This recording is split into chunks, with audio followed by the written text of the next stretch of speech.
Rob, what's going on? Figured I'd do a little impromptu video for you guys. Just in the middle of a service right here. I got a client's tank right here. I'm just doing a cleaning on some African cichlids. Yo, Aquafunk. What's up, bro? Wanted to catch you guys on. I didn't think there'd be anybody on, more than likely, but I figured I'd make the video anyway. Yeah, in the middle of one right now. This is a 125 African cichlid tank. This one's a little foggy. This guy's actually got 3 tanks. Come here, I'll show you the other ones. Hold on.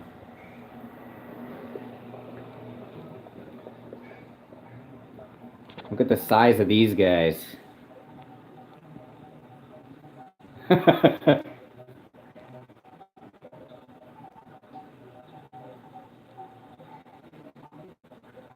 Some big Africans in this tank. This one's nice and clear because I haven't started on this one yet.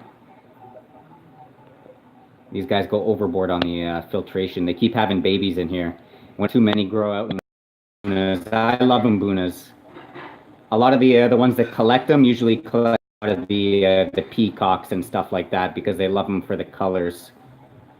But mbunas are pretty hardy. I like the mbunas personally myself. Tapping on, buddy. I was just in the middle of a cleaning and figured I'd share with some of my clients' tanks here. And then we got another smaller one over here. Look at this turkis. I don't know if you guys can't really see the color all that well. He's got a beautiful coloration on this guy. I love the clown loaches too. And we got a jewel cichlid in here as well. There's some Tanganyikans mixed in with this tank.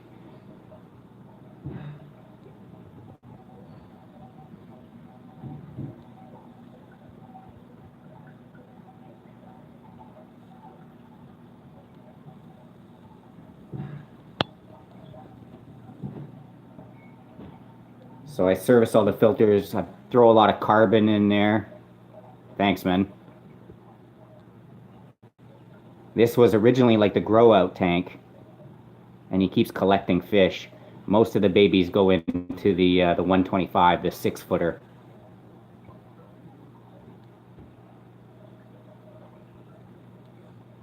That one looks really nice. A lot of babies in this tank, though. Look at this guy. This guy's gorgeous. I don't even know the name of this guy. I just know he's an mbuna.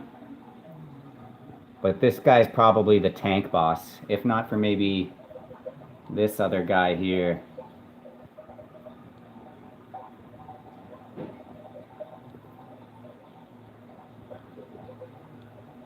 Nice albino. I love the albino zebras. These guys are a good size too. Holy smokes. Let me make sure I got what's going on here. So I always start on this tank. We got this one big guy in here. This guy's gorgeous. I know it's kind of cloudy in there. I really stir up a bunch of the crap every time I go in here. This one's got a lot of yellow labs, mostly in this one. He had more of the blue ones in here, but the yellow ones are just breeding that much faster. And they got that big aircraft carrier in there. I don't know about the fancy goldfish, man. Barbs, yeah, barbs are really hardy. They can be aggressive, though. But mbunas, I'm with you on that one, man. They breed really easily, which keeps people interested. Because they like just seeing the babies. And they're probably some of the easiest, hardiest fish to take care of. Our water is fairly hard as well, too. Which just lends to making the Africans easier to maintain altogether. Yeah, I know. You can recommend it, and at the end of the day, they always put whatever they want in the tanks as well, too. That's a problem I have with Africans. People always want to know what else you can put with Africans. Sadly, not much else, really, usually.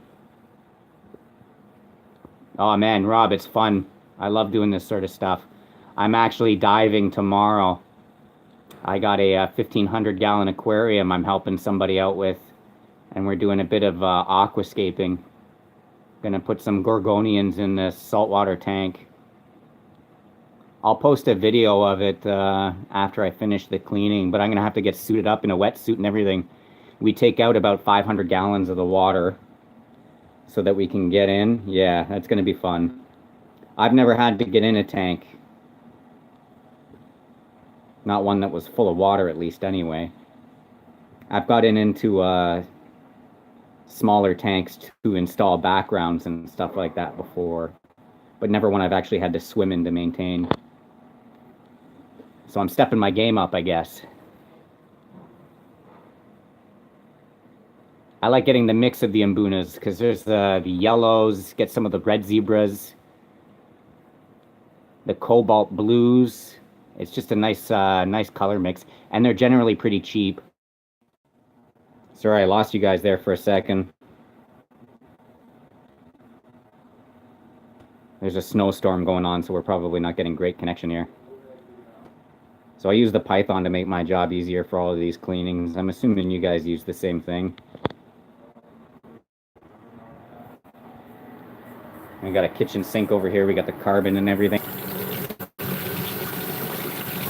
Check the water, make sure it's not too hot.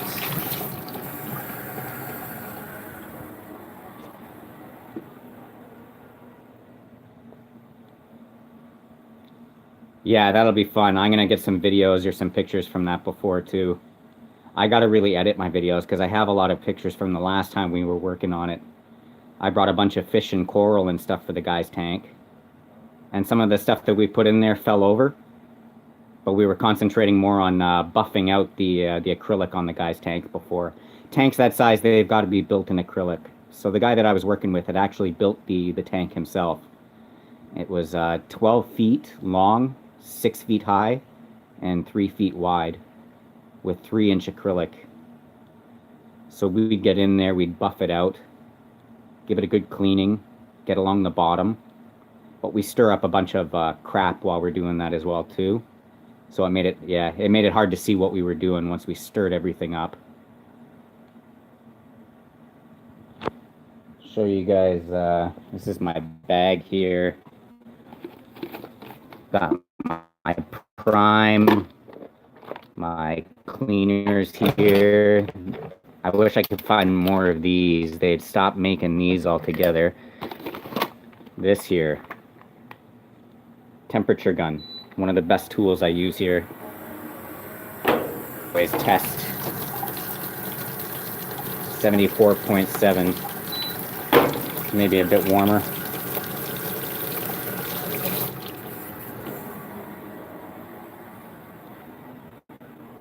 Just to reduce any shock to the fish at all. Try to get the temperature as close as possible. And it's 75.2 in there, so a little on the cool side. Oh, sorry. It's one of those temperature guns. So you just point the laser at whatever you want it to read, and it reads the surface temperature. So I use this. Hey, Rob?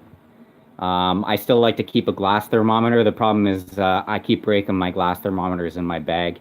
I got to get like a little carrier case or something for it. But that's the one way to be sure. It's better at like a surface temperature, though. So I did maybe a good 50% water change on this one and serviced one of the 2 filters. They have an FX6 as well as an Eheim on this. Oh, the thing that they didn't make anymore. It was this little flat surface attachment for the Kent Pro Scraper. I need to find a good one just for scrubbing the glass. Personally, I like doing it by hand, but on the deeper tanks that you can't reach, I have to get something like this that attaches to the tanks, especially tanks with sand or aragonite substrate, because you don't want to get too close with anything that scrubs along the bottom because you don't want to scratch or scuff up the glass.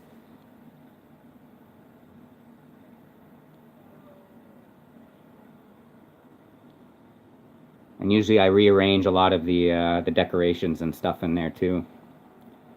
So this is like what I do on a daily basis for the most part. It's a mix of fresh water and salt water. I do a lot of saltwater tanks.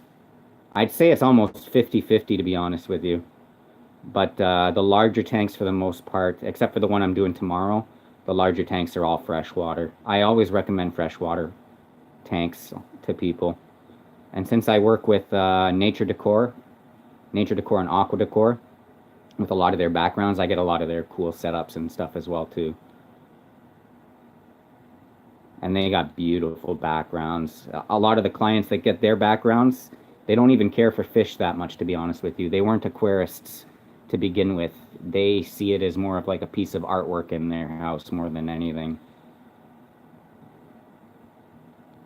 Hospitals. Yeah, that's true. It's always nice when they give you the your choice of what to do with the tank. It's basically like your tank that you get to take care of in their place. Yeah. You choose what needs to go in it, what equipment to use, and they kind of just let you run with it, right? Cichlids would always be my choice for that too, just because they're so easy to take care of.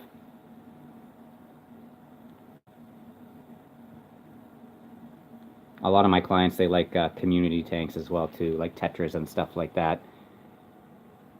But I find you have to stock them more often. I actually had a hospital for one of my clients. And the patients, they loved it.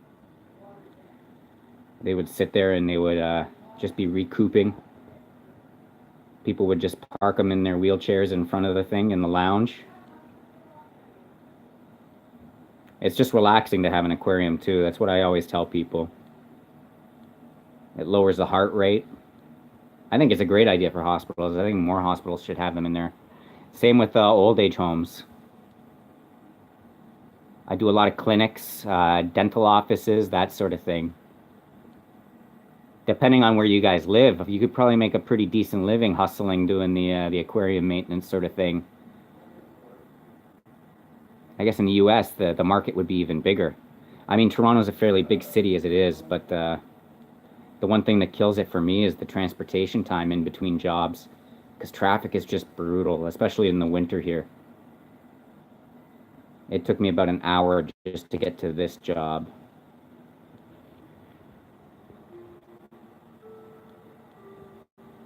So I've been trying. I'm not always looking for new clients because it's a lot of work sometimes to take care of your existing clients as it is. Lawyers always want sharks, yeah. That doesn't surprise me for some reason. That's the thing, you got to kind of talk people down for what's best for them, right? I mean, if they want as long as they're willing to pay you to maintain them, right? That's the deal.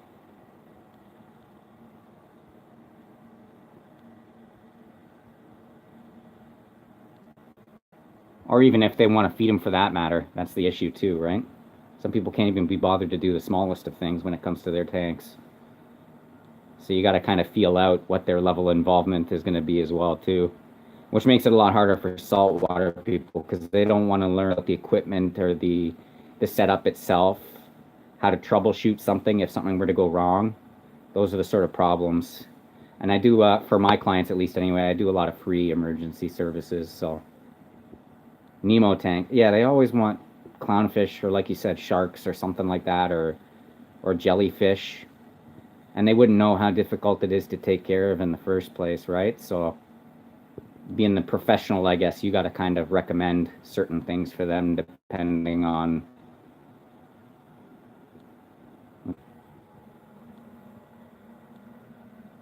That guy's color really changed up. That's the one thing I love about cichlids, man. They're very social fish too, right? Very active. Not like tetras that kind of just float around all day, you know what I mean? All right, give me just a sec. Gonna flip this off.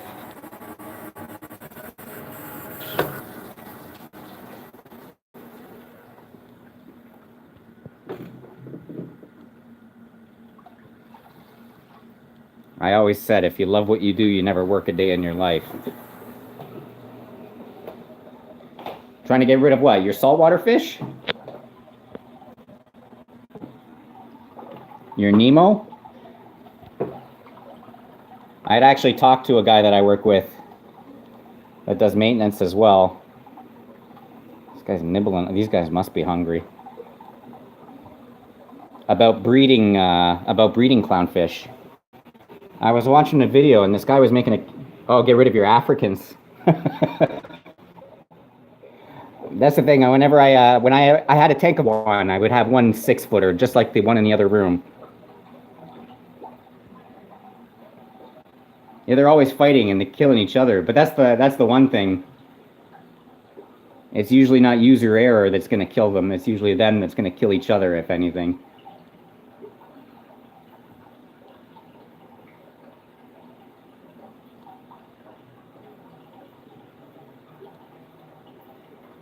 This guy's a beaut. Yeah, these guys haven't been fed yet, so.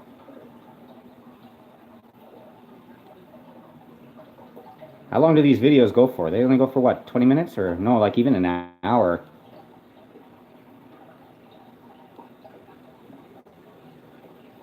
I don't know if I can do this for a whole hour. I appreciate you guys joining me, though. It's kind of hard to do this with one hand.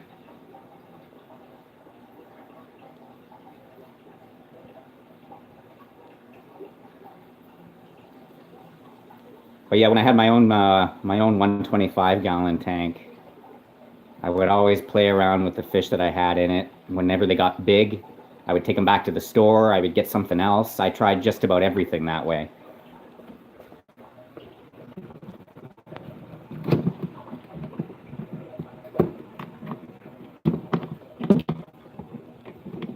Stuff here. Tried the angelfish, tried the discus, did a community tank, tried Tanganyikans. I still like Malawi cichlids, man, and they look so nice when they get big. The best thing I liked about Mbunas was, I guess, the color's pretty much the same when they're a juve as well as when they're older as well, too. You kind of know what you're getting, right? Whereas with peacocks, you know, you got to kind of wait to see the color that really shows. And the problem with a lot of my clients is they want to get so many different show fish that they don't realize that, you know, only certain ones show their true potential and color up. It changes the dynamics as you tank. A fish that could have originally been colorful may not be showing as nicely in their tank with a different mix of other peacocks and that sort of thing as well, too. The Mbunas, they're pretty much, you know, they are what they are. You get what you see, sort of thing. It's nice to just see them grow large when they get especially large like this guy. Like, he's just a beautiful specimen. And the other thing with adding fish, I guess when they start breeding as well in the tank, that's the best way to fully stock a tank, too. No, yeah, but I wouldn't, yeah, exactly. There's always going to be aggression. But I also find the more fish you put in the tank, the less aggression there is. It kind of diffuses a lot of it. There's always going to be one badass in every tank, one fish that's always going to be a headache, no matter what, you know what I mean?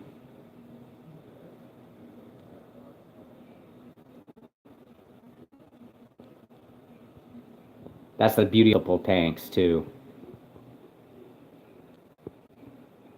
No, what kind, what kind of aqua? I wanted to get more angelfish for another client of mine, too. I've got a beauty saltwater angel at the shop, too. Queen angelfish. He's eating like a champ. He's a month now. I haven't done any videos at the shop for a while. Do you have any koi angelfish at all, Aqua?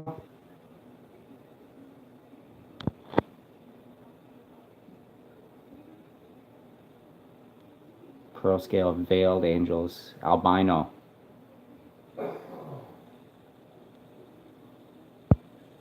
Oh, your chat disappeared already. Month and a half. Yeah, I like the koi angels. I've got a client with a couple of beauties. Same with the pearl scale. I have a client with an albino pearl scale. I think a video that I shared just two back, or no, maybe it was on my Instagram page. The guy had maybe four all in one tank. One of them was a pearl scale albino. Is the veil the same tail though? I'm not sure. Really long streamers, and he was just beautiful.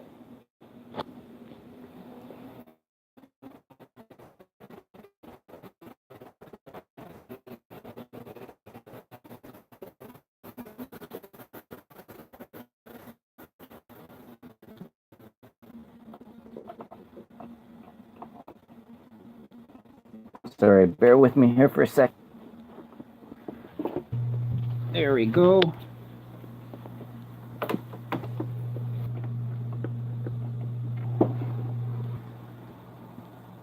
Looks like that's already cleared up nicely. Look at the color on 6 of them. You planning on breeding them?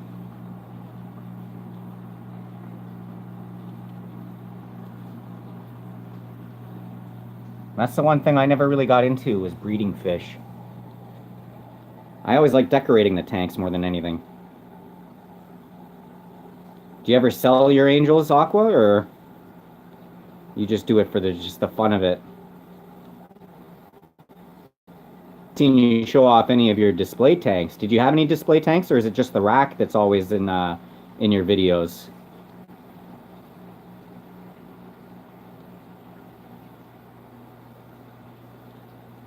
I'd love to do like a massive 200-gallon planted tank with nothing but angels and lots of neon tetras or something.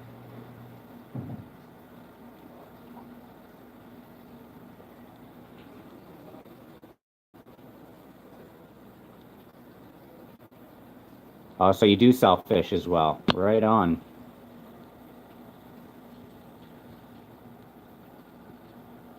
I always wondered if there was money to be made in it.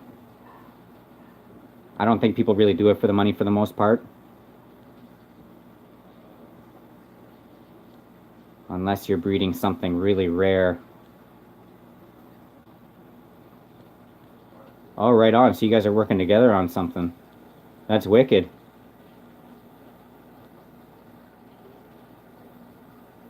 Trying to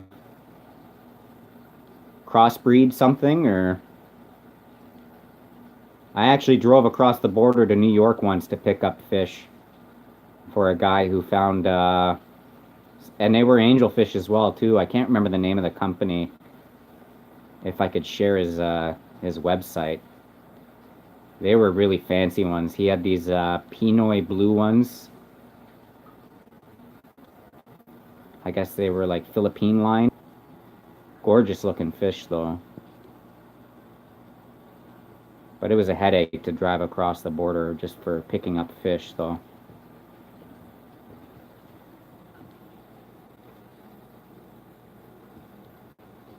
I guess if you oh, you're gonna breed them for him.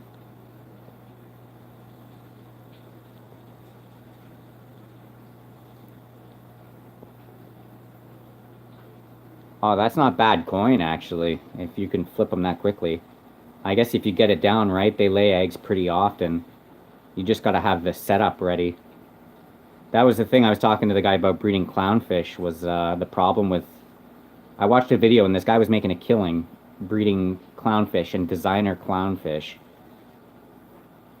And I talked to this guy about possibly setting up my rack to do just that, and he says you have to make the food especially for them, because they need a special diet, plankton when they're at a certain stage. He just told me basically it would take over your whole life trying to breed these fish. Because I have my tank at the shop and my 2 clowns constantly keep laying eggs. And I've never tried to actually remove the eggs to get them to hatch and be able to feed them. You have to have the food prepared and ready to go for them. Otherwise, you lose them right away. I've noticed in my clients' tanks with their angels, they'll lay the eggs all the time, but as soon as you go in and stir anything up in the tank, they'll go and they'll eat the eggs right away.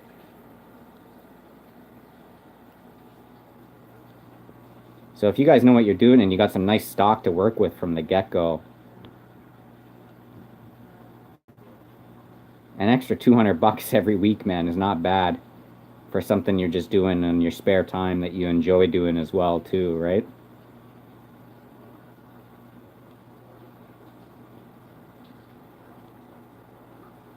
Yeah, there's a reason why they tell you it's too hard, right? Because they don't want you doing it as well, too. And it's the same thing with like coral and fragging and stuff like that. A lot of people make money just buying colonies and chopping them up. And they'll tell people, oh, it's so much work. Yeah. You don't want to do it because you're going to be cutting into their pockets and the profits they're making when all they're doing is just cutting stuff up. They're not even growing it half of the time.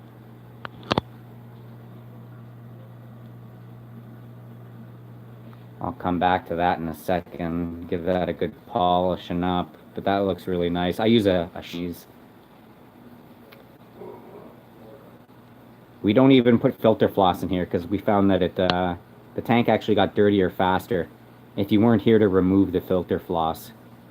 Filter floss is great for a sump, just to catch any waste during a cleaning, but I would usually remove it right after or keep it in for no longer than a day. The filter floss would get so full of crap so quickly after a cleaning that the tank would actually get dirtier faster.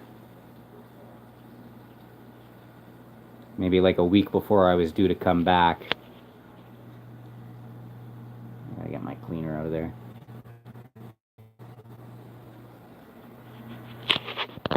How often tank? Once a month on all three of these. And depending how it looks, yeah, the filter floss just gets full of crud. I do a bit of a gravel cleaning every time, a good water change. I don't always rinse out the sponges in the filter. Yeah, once a month. They're pretty heavily stocked.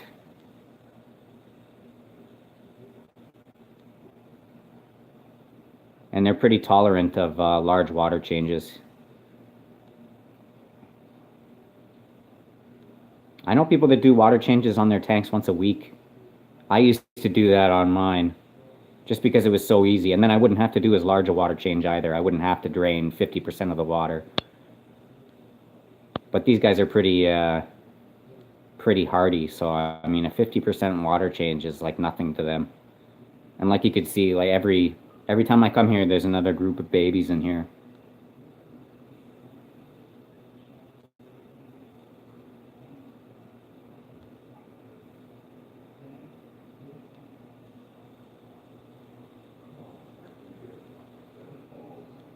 I always say the more the merrier.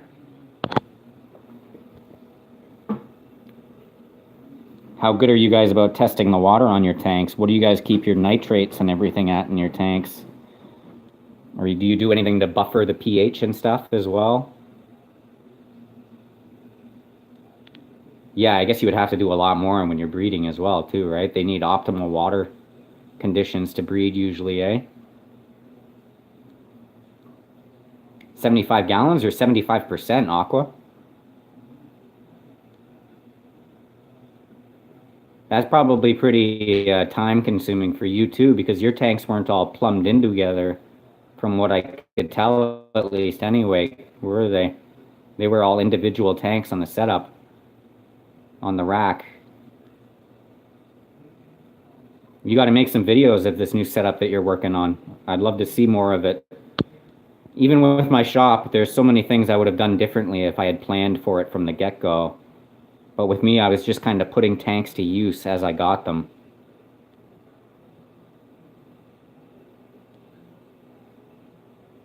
I would have made one giant setup. Oh, you're on a well.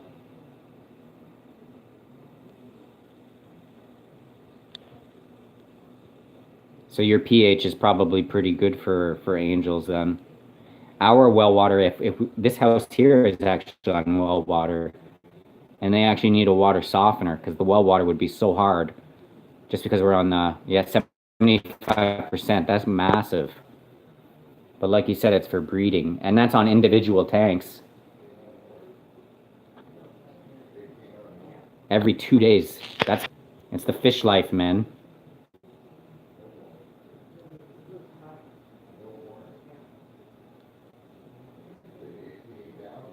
I can't do water changes that frequently on the tanks in my shop even.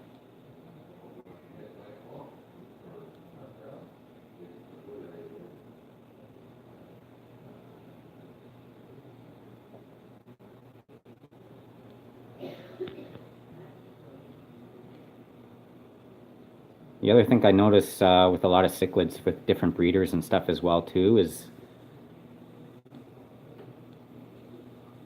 oh, okay, each rack. Yeah, that makes sense then. So you rotate it every day.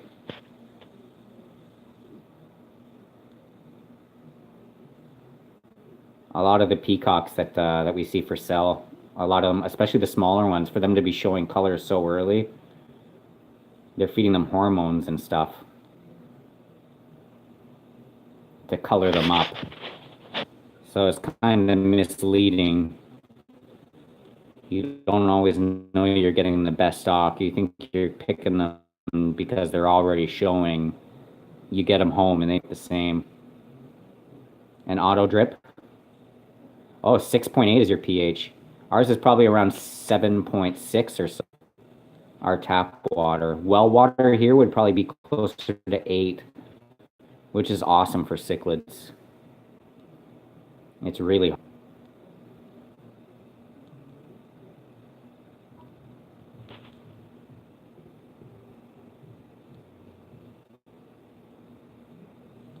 You guys live close to each other as well?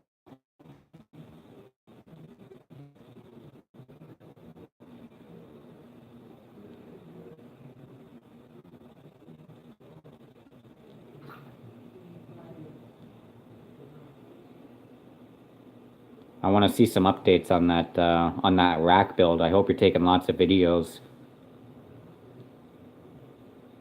I'd edit all that stuff together. I wish I had saved more videos of the shop as it came together. Oh, Indiana and Florida. So what are you guys like, mailing fish to each other?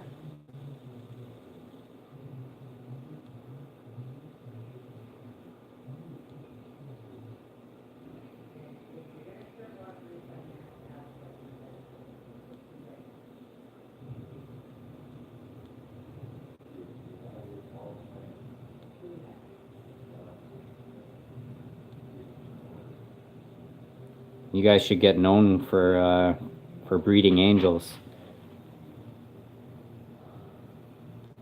Sell them coast to coast. Larry, what's up, bro? Thanks for popping by. I'm just in the middle of a water change here. My client's tanks here. Doing a little siphoning.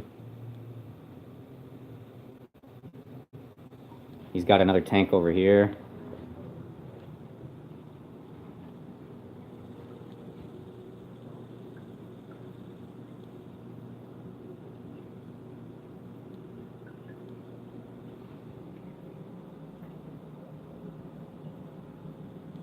Oh, there you go. You caught a bit of the color on that guy. He's got to catch the light just right.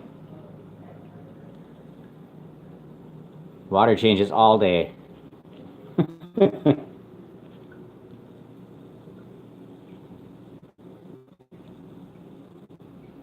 Look that bad. We were having problems with algae problems on that tank before. Just because it was so close to a window.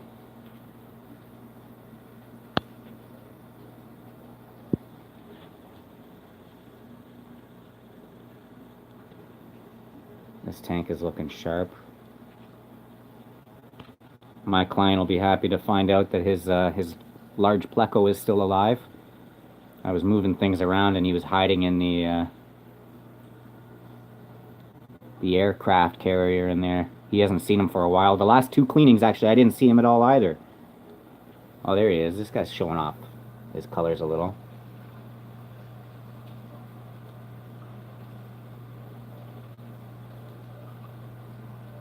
That big guy's tank boss in here. A lot of these guys are hybrids.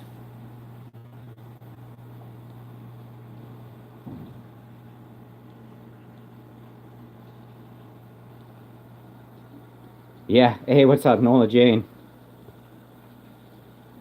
Yeah, that Pleco's been MIA for 2 months. Each time I cleaned him, I thought he was a goner.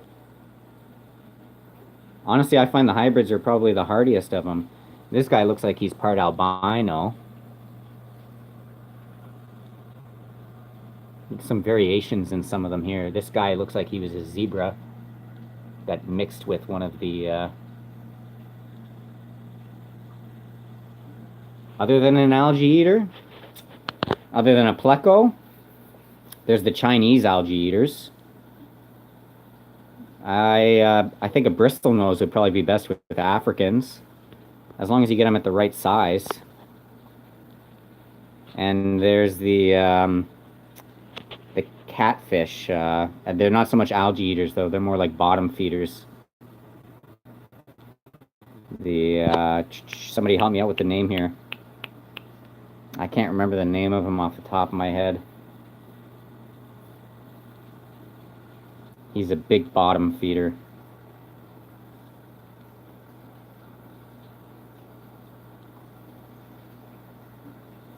It's on the tip of my tongue. It'll come back to me if you guys can remember.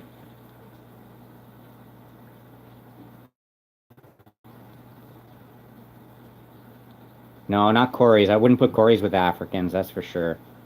No, these guys get really large too. Brown, sometimes with spots, really long feelers. Starts with an S, and I can't remember the name of it off the top of my head.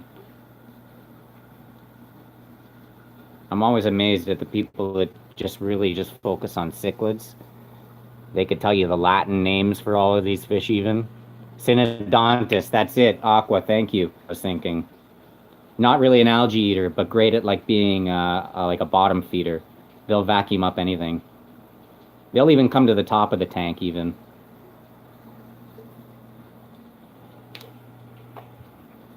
Yeah, the Synodontis, and there's the punk cats or something like that as well too.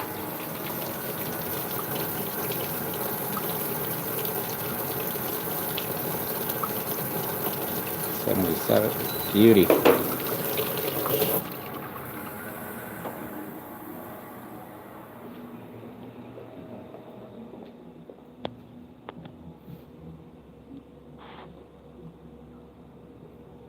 Side view. The water's actually pretty clear in here. Got to use that carbon. Like great clarity though.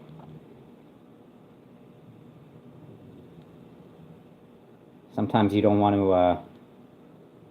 to clean too much, right? It's keeping it the right amount of dirty. That's good with the good thick sand bed or gravel bed as well. Great place for beneficial sort of thing. I'll look for some of those babies in there. There were some small ones that might have been maybe a week old or more.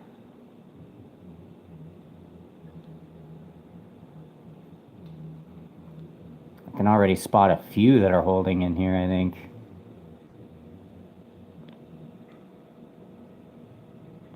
The little ones always make themselves really scarce in here. I'd be happy to help, man. You put me up and I'll come and visit you in Florida.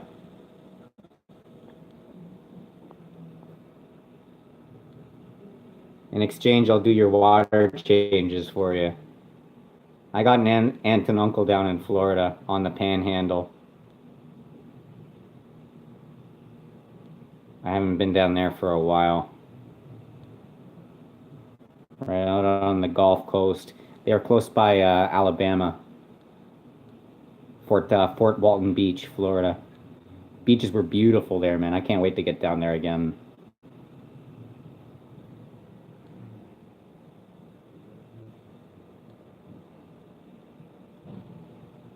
I always drive every time I go down to Florida.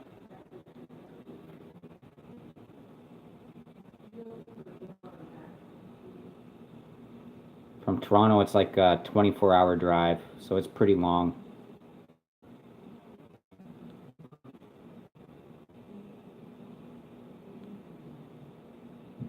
But I usually do it in one go. Just over and done with. While I'm still here.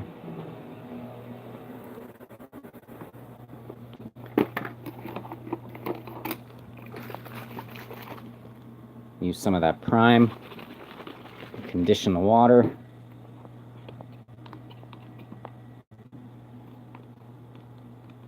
Oh yeah, lots of coffee. I'll probably use some of those Red Bulls for that. I don't usually drink that shit, but on a long haul like that,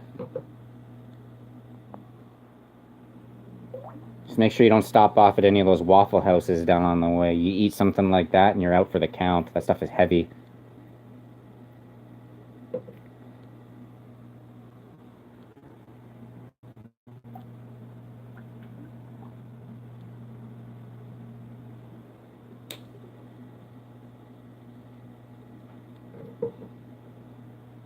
I need to get like a GoPro. I always keep saying I'm going to get some of the underwater pictures.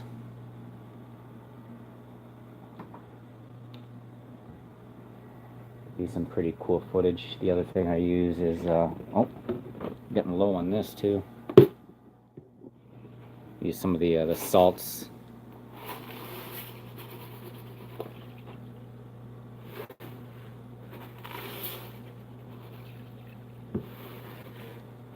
Save a bit for the other tanks.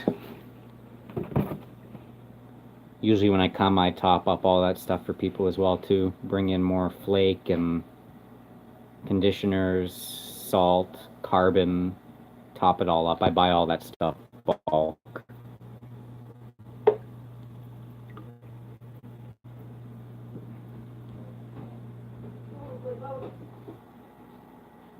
Walking out of smoke?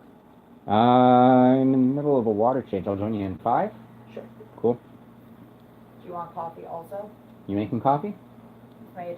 Yeah, I would love one. Yeah. What do you want in it? I'll be up in 5. Alright.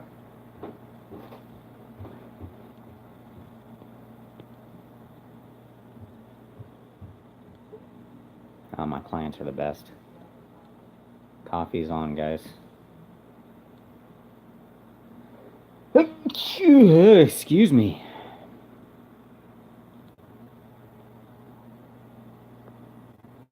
Some nights I'll even sit down and have dinner with clients and stuff after. Thank you.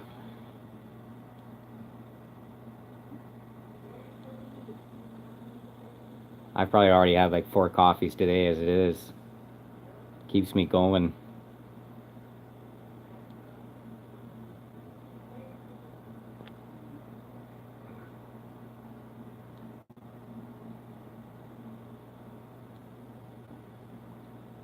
Good old Tim Hortons.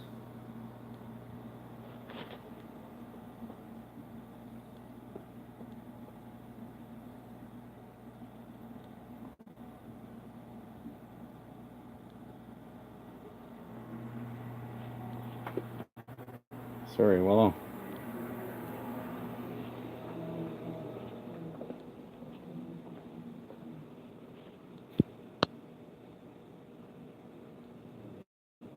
Looking good.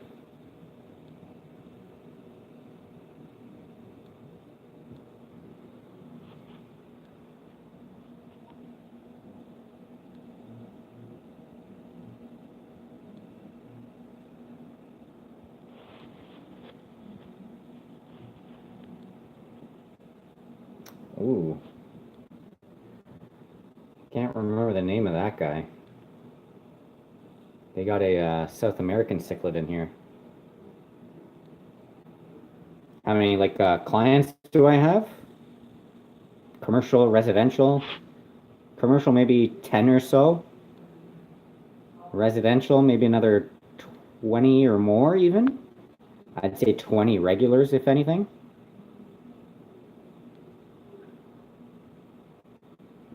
And then some people they'll just like call you once in a blue moon.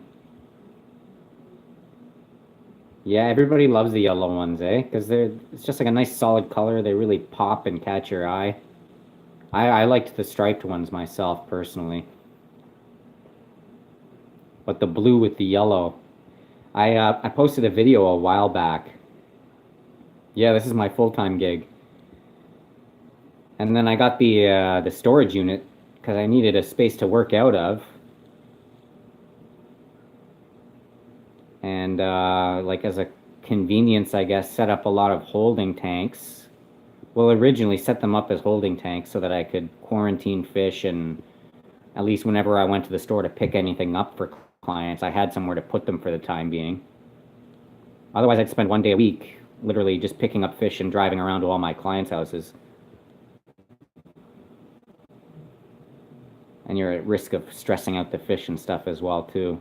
So to cut back on that, I set up whatever tanks that I had at the shop to hold fish and to do a bunch of custom displays, basically just to show off, so I can bring them by the shop and show them different setups and stuff like that, and different hardscape materials. They can pick their own driftwood or their own substrates, different gravels, sand, aragonite, all that sort of stuff.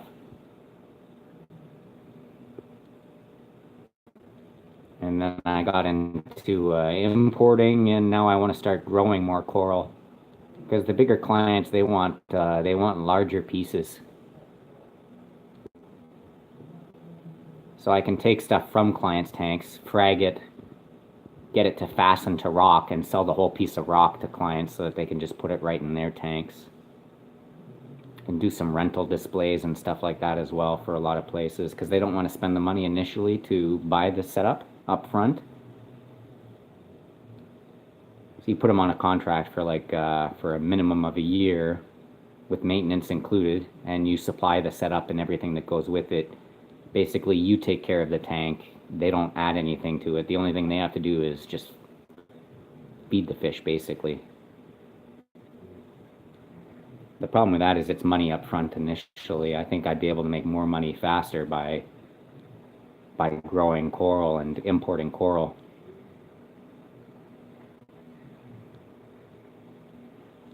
Yeah, that's true. There's going to be problems with freshwater fish even too.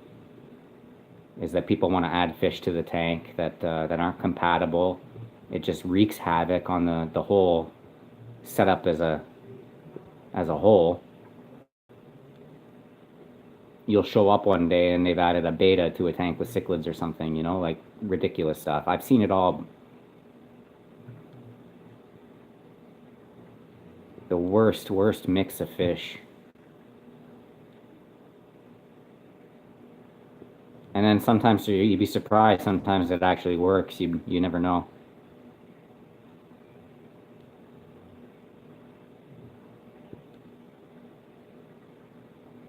So sometimes you're just left scratching your head. But all you can really do is just go with it, you know?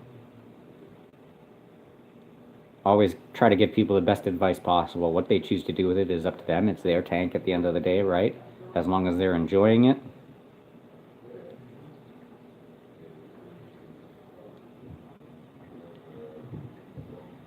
We just want to try to help them be successful, I guess. We're in the hobby, which is why it's kind of frustrating sometimes.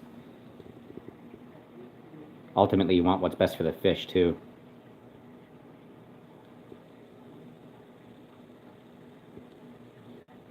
Yeah, I worry about that, too, with power outages, and especially at the shop.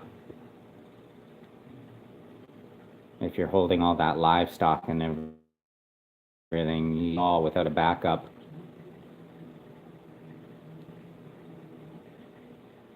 I guess that depends how often you guys have power outages. I guess you guys have to worry about hurricanes and stuff like that. We got to worry about ice storms and snowstorms out here knocking out power and taking down lines. Always a good idea, I guess, to have a generator on hand or something like that in most cases. Got a big guy hiding back there.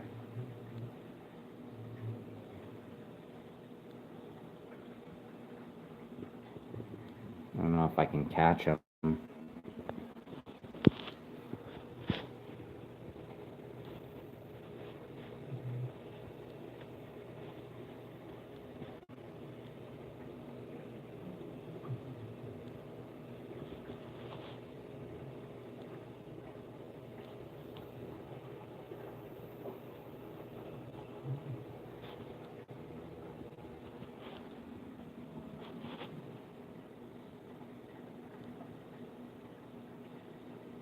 All right, guys. I'm gonna grab a coffee and get back to it. Thanks for joining me. Glad I could spend a little while with you guys. It's been a while. I haven't got a chance to really hop online as often to see all of you guys. I'm always playing catch up with people's videos. There's so many of them.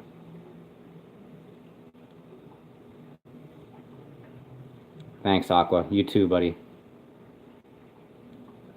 I'll try to catch up with you guys next time you guys are on. I want to see some of the videos of that build. Thanks, Larry. I appreciate it, buddy. I'll try to do this more often if you guys like this sort of stuff.